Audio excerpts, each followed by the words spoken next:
एक बार एक बहुत बड़ा नेता एक साधु के छोटे से आश्रम में गया। वो साधु के बारे में बहुत सुना था तो उसके मन में आया कि मैं एक बार जा करके देखता हूँ कि लोग उसकी इतनी तारीफ क्यों करते हैं। जब वह उस आश्रम में गया तो वहाँ पर एक छोटा सा कमरा था जहाँ पर एक कालीन बिछा हुआ था। वहाँ पर कुछ लोग नीचे बैठे हुए थे और साधु जी सामने बैठे हुए थे। कुछ सवाल जवाब चल रहा था। वह नेता उस आश्रम में आया और उस नेता के साथ में 4 बॉडीगार्ड भी थे और उसकी यह आदत थी कि जहां पर भी वह जाता था लोग अपनी जगह से खड़े हो जाते थे और उसकी तरफ देखते थे, हाथ जोड़ते थे और सर झुकाते थे। लेकिन यहाँ पर ऐसा कुछ भी नहीं हुआ। साधु व्यस्त होने के कारण उसकी तरफ देखा तक नहीं। तभी नेता को लगा कि यह मेरी बेइज्जती है और वह इस बात से गुस्सा हो गया। नेता ने थोड़ा गुस्से से साधु की बात को बीच में काटते हुए कहा कि मैं आपसे कुछ कहना चाहता हूँ। साधु ने उसकी तरफ देखा और बोला, आप थोड़ी देर रुकिए, पहले मैं इनके सवाल का जवाब दे दूं, उसके बाद मैं आपसे बात करता हूँ। तब तक आप अगर चाहे तो आप बैठ सकते हैं। बस साधु का इतना कहने की ही देरी थी। नेता का चेहरा गुस्से से लाल हो गया और फिर उसने अपना सारा गुस्सा उस साधु पर निकाल दिया।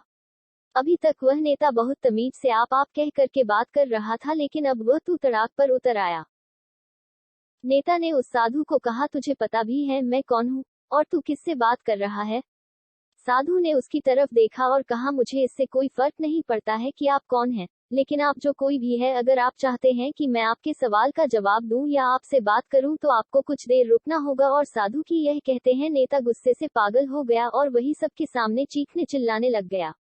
अब मैं तुझे तेरी असली औकात दिखाऊंगा। तूने मुझसे पंगा ले करके ठीक नहीं किया, तुझे पता भी है मैं तेरे बारे में क्या सोचता हूँ।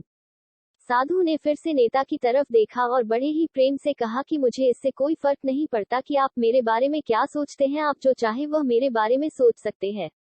फिर नेता ने उससे कहा कि तू चाहे सुनना चाहता है या नहीं, लेकिन मैं तुझे यही सबके सामने बताऊंगा कि मैं तेरे बारे में क्या सोचता हूँ।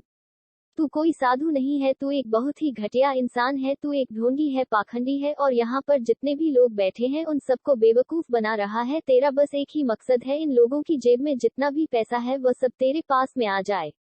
तू अपने फायदे के लिए इन लोगों का इस्तेमाल कर रहा है और अब मैं तुझे नहीं छोड़ने वाला हूँ। पूरी दुनिया के सामने तेरा पर्दाफाश करके रहूंगा। लेकिन उसके इतना बोलने के बाद भी हल्की सी मुस्कान उस साधु के चेहरे पर बनी ही रही। ये देखकर वह और भी तिलमिला गया और उसने कहा, अब बहुत हो गया। अब मैं यहाँ 1 मिनट भी नहीं रुकने वाला, लेकिन अभी भी तेरे पास मौका है। अगर मुझसे माफी मांगनी है या मुझसे कुछ कहना है तो कह सकते हो।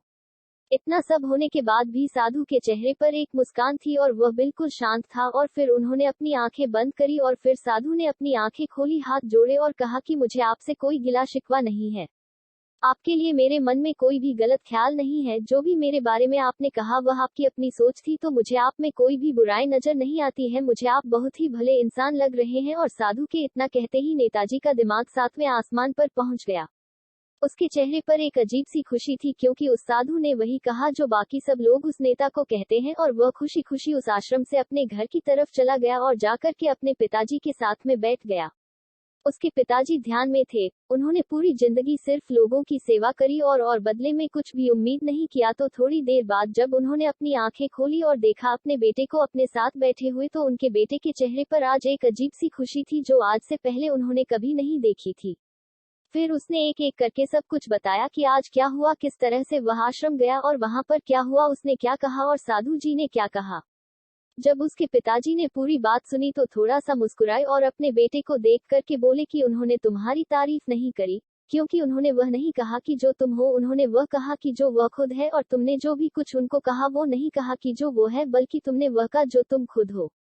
यही बात वेदों में भी कही गई है, यथा दृष्टि तथा सृष्टि। ये दुनिया तुम्हें वैसी नहीं दिखती जैसी ये दुनिया है, ये दुनिया वैसी दिखती है तुम्हें जैसे तुम खुद हो। जिसकी नजर जैसी है उसके लिए ये दुनिया वैसी ही है। तो अगर तुम अपनी दुनिया को बदलना चाहते हो तो उसका सिर्फ एक तरीका है, अपनी नजर को बदलो।